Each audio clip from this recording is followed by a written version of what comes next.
ladies and gentlemen, and welcome to another Warframe guide. Today, we're going to be looking at damage and everything therein. At some point in your early time in Warframe, you've probably been in a group with some people who are absolutely destroying the enemy, and then you try to yourself and end up dealing 50 damage. And wonder, the hell, man? Or you've gone into a streamer's channel and you see them pulling some really sick red numbers, and you're like, wow, wish I could do that, and then you look at your own damage and suddenly feel like you've got an inferiority complex wash over you like a PUBG player that's complaining about Fortnite when it first came out. In this video, we will be going over how to make the most of your damage. Element types, specific types of damage like crit damage, all that sort of stuff, and the sort of resistances to, and how you're going to get the most damage out of your weapons in the early stage of Warframe. Bear in mind, this is a beginner's guide. There's a lot more we could go into, but that is going to be saved for part 2 of a later video where we look at a more advanced guide. First of all, let's look at general modding tactics to make life easier. It is often the case that you just want to simplify so that as to what mods to focus on. Because a lot of the time you'll see all these different mods with your weapon. Let's go for a primary, for example, where you see, oh wow, what's all this? So many different status types. When it comes down to the short of it, damage is damage. So the things that you want to focus on, with every different weapon type, there is always at least 1 or 2 mods that will literally say damage in the title. With primaries, you've got Serration, which gives you raw damage. That is guaranteed bonus damage right off the bat, as simple as it comes. With shotguns, it is quite literally point blank, with 90% damage on it as well. With secondaries, it's called Hornet Strike, which is another great damage mod with 220% damage right off the bat at full level. And your melee weapons have Pressure Point, which is also raw damage, 120% of it in fact. Now when it comes to these mods, there's a lot of overlap in terms of what will correspond to each weapon, but in short, we're going to just be looking at specific mods in general to see what's going to help you boost the damage the most. So we're going to use the Karak as it's a pretty damn decent beginner weapon. Ignore the fact it's the Wraith version, it's still technically going to be the Karak, you'd sort of look at it the same way. So we're going to look at how you can end up with a build like this, which will deal a lot of damage and help you carry to later game. And simplify things down to the raw mechanics that's going to help you deal damage within Warframe. So as we mentioned, damage is damage. But there are other things that can tailor into damage as well, such as multi-shot. Multi-shot is a very interesting mechanic within Warframe. Every bullet you fire within Warframe will take up 1 bullet of ammo. Multi-shot, once modded for, can essentially allow you to use up 1 bullet but shoot 2 bullets with that 1 ammo. On most weapons, 1 ammo equals 1 bullet. With 100% multi-shot, you generate an additional bullet with no ammo cost. On other weapons, it can affect them differently. For example, beam weapons like Amprex, it will apply double the damage each tick. If you want to simplify this, adding multi-shot is equivalent to adding raw damage once you hit the levels of multi-shot required to obtain that extra bullet or the extra tick of damage. This is something that should always be focused on, as it's always going to help almost every weapon. And without overcomplicating things, multi-shot is always good, regardless of situation. Sometimes you may not want to mod for too much of it, but it works in synergy with most other mods. Fire Rate is another mod that sort of works in conjunction with multi-shot and is a good mod to aim for initially when it comes to optimizing damage. And although this one isn't going to be as sought after as, say, for example, multi-shot, it does work in conjunction quite well with certain modding types. Fire Rate is good to add to most weapons as well, however, it will depend on the playstyle as it's quite simple to add to a build where you think it would work. We're not going to go too much into detail about how Fire Rate works. Just let me know when you add it, you shoot faster. So split chamber, multi-shot, more bullets, speed trigger, fire rate, more bullets fired quicker. Another core mod type that you're always going to want to try and use on weapons that are relevant for it are crit-based weapons. You have 2 different types of crit element within Warframe. You have crit chance and crit damage. Crit chance is going to directly affect your crit chance in the stats menu. This corresponds to the type of damage you're dealing. When you see people dealing yellow, orange, and red damage, crit chance is how that relates to. If you want this in a simple terms, when you see people doing red damage, that's something to aim for. When you are modding for crit, say for example you have 50% crit chance, with 50% crit chance, you have a 50% chance of getting yellow crits on your shots. And there are certain waypoints of percentage crit that will allow you to then deal the different types of damage. At 100% crit chance, you have a 100% chance of a yellow crit. And we're going to have like a little sign up here to show you just how this sort of relates in a more visual sense. At 150% crit chance, you then have a 50% chance of orange crits with a 100% chance of yellow. At 200% crit chance, you have a guaranteed chance of orange crits. And as you can maybe figure, at 250% crit chance, you'll then have a 50% chance of red crits with a guaranteed orange crit. And then should you get to 300 crit chance, that is then guaranteed red crits. There are elements that then carry over above 300%, but it only then seeks to improve the damage of your crits at that stage. Crit damage, on the other hand, corresponds to your crit modifier and increases the damage of your crit based on the amount of crit chance you have. This can also go into a lot of hypotheticals, but we'll keep it simple for the time being. Crit damage essentially complements crit chance. So if you're modding for critical, you want to go with both, generally speaking. On the adverse side of crit chance, you then have status chance. And we'll go more into status in a moment. But when it comes to the decision of choosing whether a weapon is crit-based or status-based, it's often worth looking at the weapon as a baseline first. So let's just say, for example, we take the Karak. So the Karak as a whole is a very early game weapon, which can give you a good example as to how this works. So say, for example, Karak being the way it is, Karak has a 1.5 crit modifier with a 9.0 crit chance and a 15% status chance. This is very underwhelming in almost every element, and because of that, you don't really need to focus on anything with it. You can mod it any which way because it doesn't specialize in anything. Rubico, on the other hand, has much more of a specialization. You look at the crit multiplier with the crit chance. The crit chance and the crit multiplier are much higher than what we saw with the other weapon. The status chance is still quite low. When it comes to realizing what you want to choose, it's always the focus of what has the biggest priority. If a weapon has a crit modifier above 2.0, it can essentially be considered a crit weapon. With a 2.0 modifier and above, it benefits much more optimally from the crit damage you deal. If a weapon has 20% status chance or above, ideally 25 and above, then you can essentially start modding it for status, as it will then more optimally deal its status effect. One final thing that is super important: level your mods. This will be one of the limiting factors to your overall damage within Warframe. Going back and grinding out credits and endo to level up mods will make a great difference to the potency of your mods. Whenever you go into a mission, you always have to set the expectation based on the level of your mods. So for example, if you hit some resistance in going through the star chart, that is a very high sign to a lack of levels or optimization within your build. And even with a very blasé build, you can still get through most of the star chart without too much of an effort. Take for example Serration with rifles. Serration at default has 15% damage. It's piddly, there's not much there. Even with 5 levels on there, you're already looking at 105% damage. That is huge. And as even 1 level into a Serration, you'll very quickly notice just how much extra damage you're ramping on, especially with a very fast-firing weapon. And getting a weapon to max, although it does take a lot of endo and credits, it is truly worth it. And you will very quickly realize just how optimal you become once you have fully leveled mods. I cannot tell you the amount of times people have come into my stream and said, "Hey Makari, I'm not doing damage, I'm stuck on Eris, help me." And then I was like, "What level are your mods?" 2. Level them. They level them, and then all of a sudden, hey presto, they've done the War Within. Even for most players, even having all of your mods halfway leveled to the halfway point, that'll be more than enough to get you through the star chart. So long as you have those levels in them and you're not putting on random garbage mods that have absolutely no relevancy to damage whatsoever, that's the important part. Leveling cannot be understated enough that it is that vital.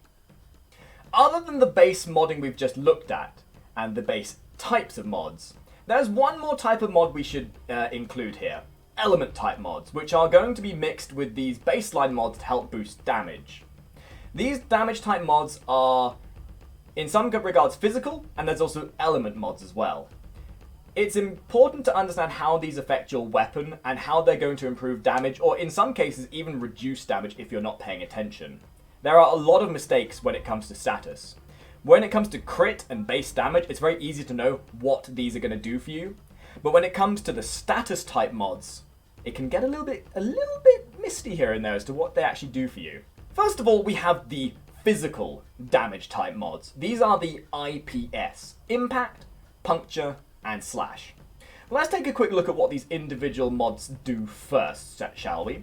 So, to begin with, we have Puncture. So if we just bring this up here a second. Puncture is a pretty interesting mod type. Puncture causes a weakness state to the enemy affected, causing enemies to deal 30% less damage over 6 seconds.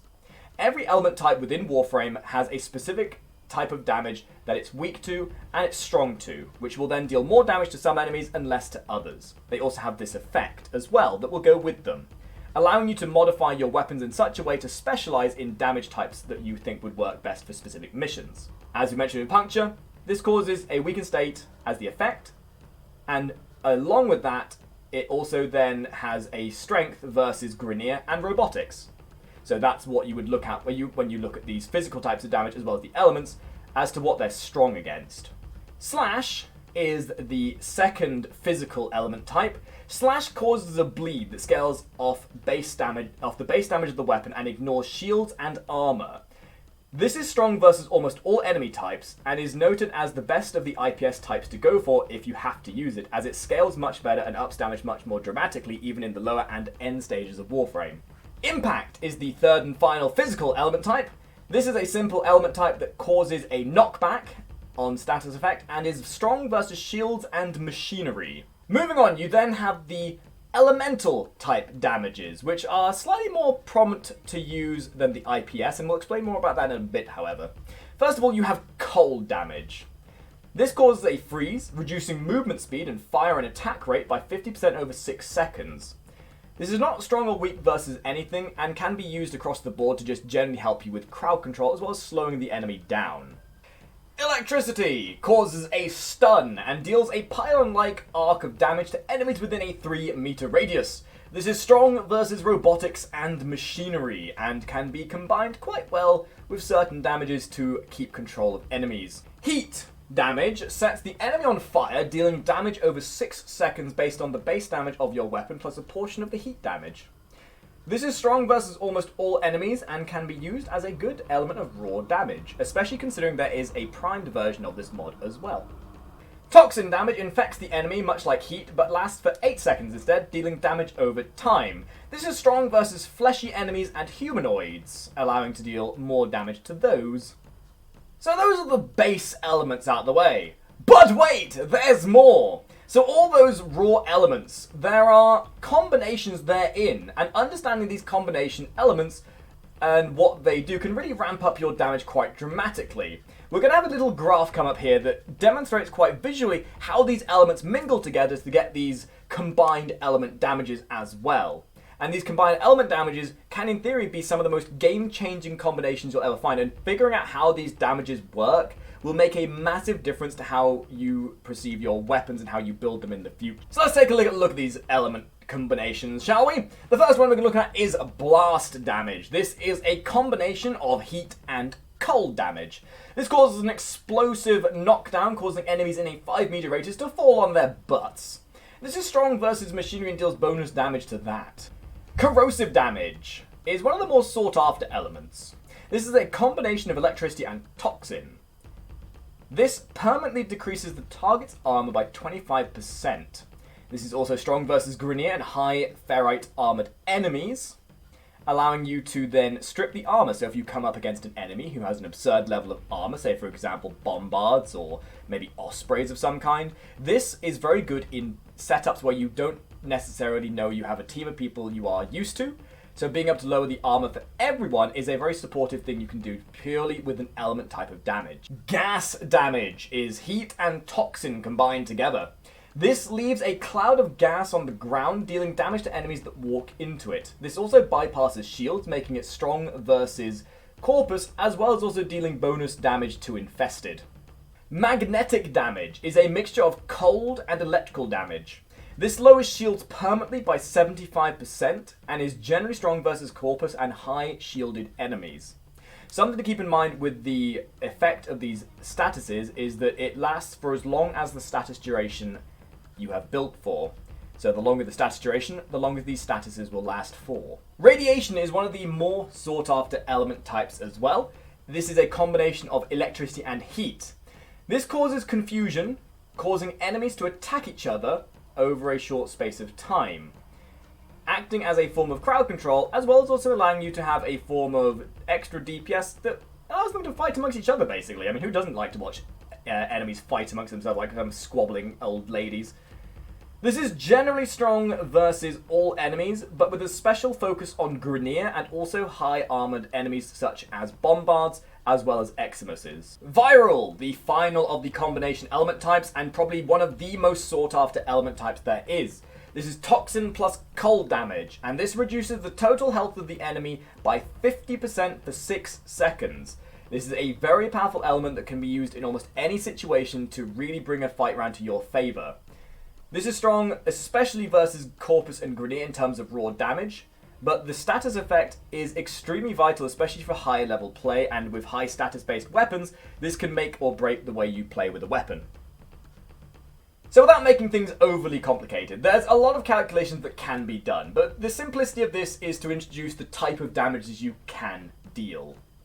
We could go into a lot more detail now, but we're going to leave that for the advanced guide later down the line, where we'll sort of look at the real finesse of everything. Something to realise, however, is that the IPS, the impact, the puncture, the slash damage, are not, in the grand scheme of things, as effective as the raw element damage types on weapons. In most cases, you're going to want the raw damage of element types in combination with mold shot and the pure damage like serration to work together. The reason being is, and we'll show you this as an example now, when you put on something like Puncture, for example, Puncture will only add to the one element you already have on your weapon. So if, say for example, we're using the Karak here, for example, which is based on impact as it is, if we add an impact mod to it, such as Crash Course, that is only going to improve the impact damage of the weapon. So there's a lot of calculations that can be done when it comes to these element types, but we're going to leave this in a simplistic form, as this can go down into a much more complicated fashion, but we'll leave this for the advanced DPS guide we look at later. Something to realise, however, IPS mods are not, in the grand scheme of things, as effective as the raw element type damage mods. The reason being is because the IPS mods will only add to one element of the weapon. So for example, if you look at the Karak here, we can see that it focuses on impact. So if we search for an impact weapon and we add impact damage, as we can see, it's only improved the actual impact damage of the weapon. It's not going to accumulate with everything else. However, if we put, say for example, a heat mod on here, this then becomes additive. This adds to the overall damage of the weapon. So if you really want to look at your optimization, you look to build for the elements for damage. However, if you don't have the elements available or you're really new to the game, putting on the IPS mods is not a bad thing. It's just not quite as effective as modding for the element types. Again, there's a lot more of a calculatory fashion this can go into, where we look at like the percentages of this. Just let it be known that it is generally more beneficial to mod for the element types over the IPS mods. So now we're going to take a quick look at how you would go about actually building one of your weapons right off the bat. Obviously, this comes under a lot of scrutiny of whether you have Forma to get this sort of thing done, but this is how I would build a weapon if I didn't have a Riven and if I only had the base mods available to me. So the first thing I would do for a rifle is I would go for Serration, because I know that's raw damage. That's going to just improve damage across the board. Secondly, for a weapon like Karak, considering it's a rifle, I want to be able to be shooting more bullets. So then I'd go for some multi-shot. Then, even though it's not a status-based weapon in the majority case of things, I would put an element damage on there to improve the overall damage. The element you go for is sort of situational, and you can sort of go for whatever you want. Let's just say, for example, for the time being, I want to go for some gas damage, because I'm going to maybe fight some infested enemies, for example. After that, you already have some raw damage. You can choose to add more multi-shot if you've got the availability for it. There's nothing wrong with going for multiple element types either, but for the sake of simplicity, we'll stick with this. So I'm going to add Vigilant Armaments for some bonus multi-shot to really take advantage of the fact this is a fast-firing weapon. I could then, in theory, start adding crit chance to make this a hybrid weapon. And considering the fact that the crit chance on Carrack is kind of low, we'll stick with the elements for the time being and add on Hammer Shot. Hammer Shot has status chance and crit damage, which can help work between both, and still helps to benefit the fact we're focusing on elements with this. For the sake of simplicity, it's always worth ignoring, for the most part, weapons that have specific on-condition effects, as those can complicate builds a lot until you can truly understand them. So for the early stage of things, don't worry about weapons that say on headshot or anything like that. Simplify your builds to make life easy for yourself. So here we have Heavy Caliber, that's more raw damage. Although I'm currently out of capacity because I'm an idiot, but you get the idea when it comes to this sort of thing. These are the sort of mods you would look to put on your weapon initially, and then anything therein would be down to your prerogative as to whether you would go further with that. For example, because I know I'm focusing very heavily on element damage with this, I could then put on the element mods with status chance, the 60-60 mods, to help benefit the build that I'm already going for. So, for example, I know I have heat and toxin damage already, so I could look for Malignant Force, which will improve my status chance and synergize well with Infected Clip. And much akin to that, you can do that with the fire as well. As it is, every element within the game, generally speaking for most weapons, will have a 60-60 status and damage mod that goes with it. And with the heat damage, we then put on, say, for example, thermite rounds. Obviously, we would then want to try and aim for have these all being maxed and in the right polarity, but this gives you a general idea. So this is the sort of structure you look towards when you initially start modding a weapon. Use what works, use what you specialize in, don't just prawn random things, and make sure you're just looking at damage rather than complexity of your build. Modding can be simple if you make it. And on the side of melee weapons, this is what a sort of typical crit-based melee weapon would look like. You would initially go with Pressure Point, because again, damage. You've gone for the crit chance, crit damage mods, because Graham as a whole focuses on crit a lot. You got a base element on there of Viral, because I decided that would be a good thing to go for against the enemies to lower their health. We've got Gladiator Might for that extra bit of crit damage, and without going into too much complexity, the passive combo of this mod with the other Gladiator mods, the set bonus as it were, works well with this kind of build as well. And we've gone for some attack speed with this as well. This could in theory then be replaced with Fury, should I wish. So damage, attack speed, element type. That's as simple as it needs to be. And on the side of pistol ribbons, again a very atypical looking pistol loadout with the mods all max level. We got the raw damage from Hornet Strike, the raw damage from Augur. These set bonuses can be quite nice if you get them from places like Cetus and Fortuna, but again, we're not going to look too much into those as it is just extra damage, as you can see by the description. Then you got the element, which is Deep Freeze and Heated Charge, which gives me Blast, so more damage. Something to keep in mind when it comes to your elements is generally you want to keep them on the same line, otherwise there can be some mixture as to how they combine with each other. But if you've only got one element type that you're focusing on, you don't need to worry too much about it. Then we've got Multi-Shot from Barrel Diffusion, as well as Lethal Target, which also then gives Fire Rate as well. Then we've got Crit Damage and Crit Chance from Pistol Gambit, and I appear to have missed the Target Cracker. There we go. So, you get the Crit Damage, the Crit Chance. I looked at the weapon. Initially, it was quite specialized towards crit, so the big focus was on that, making sure we had that on there. Pistols are quite straightforward in most situations. There isn't much leeway in terms of how to optimize a build for pistols. But this is quite a nice beginner's way to look at how to get your pistols the way they gotta be. There are some certain weapons within Warframe that require a bit of a different mentality when it comes to modding them. We are specifically going to look at shotguns in this video, as the other weapons would sort of more focus toward the advanced DPS guide, but this is simplistic enough to understand, and people will often use shotguns a lot in the early stage of Warframe. So shotguns have a unique way they fire. When a buckshot-based shotgun fires, the status chance and damage is divided evenly between each and every buckshot. When each buckshot hits the enemy, Say, for example, we take the Heck here, for example. The Heck has a innate status chance of, I believe it's 25%. So if I fire this now and it fires 2 buckshot, just metaphorically speaking here, that would mean that 12.5% status would be applied to each individual buckshot.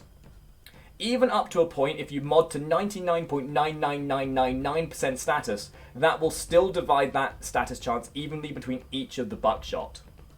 So to optimize damage, you absolutely want to get your status chance as high as possible, up to 100% with shotguns to make them as optimal as possible. Although initially shotguns have a huge amount of base damage which can cover for modding inadequacies, which makes early game with shotguns incredibly good. To get the most out of them, you need that 100% status mod, that 100% status chance. So that's what would happen with basic shotguns, things that have buckshot. There are other examples of weapons of shotguns, for example, that have single shots like the Arcoplasmor, where status isn't so much of an issue. Things that are beam-based, such as the Phantasma, won't need that status priority as they do not divide between the buckshot as they have a different fire type. So sometimes taking into consideration the type of weapon you're using within that category can make a bit of a difference as to how you mod, and you might not need to aim for such a stringent 100% status chance if you were with a regular shotgun. Things like beam weapons as well, like the Amprex, can also have that sort of tendency to them, where although they may specialize it in status chance, you may not need to mod so heavily for it because of the way they fire. So always take into consideration the type of damage you do. When it comes down to it, at the end of the day, this guide has been all about the basics, about what is needed to know about damage and how to make the most of it, and how to build a basic form of build within your weapons. So in short, damage can be incredibly complex if you want it to be. But if you ground yourself and use some basic common knowledge and then use some information you find online, it can make life much, much easier. Hopefully this guide has been informative for you. I know it's not when it comes to damage, there's no easy way about explaining it without getting a little bit of a frazzle coming from your head. But hopefully this has been able to at least simplify certain things for you. So if you have enjoyed the guide, guys, please leave a like, share it to your friends, tell your family, tell your clan, tell your guild about the stream and the videos. If you'd like to join these videos, we record them on stream so you yourself can actually influence the way they end up being. And hopefully we'll see you all in the next video. Ta-ra!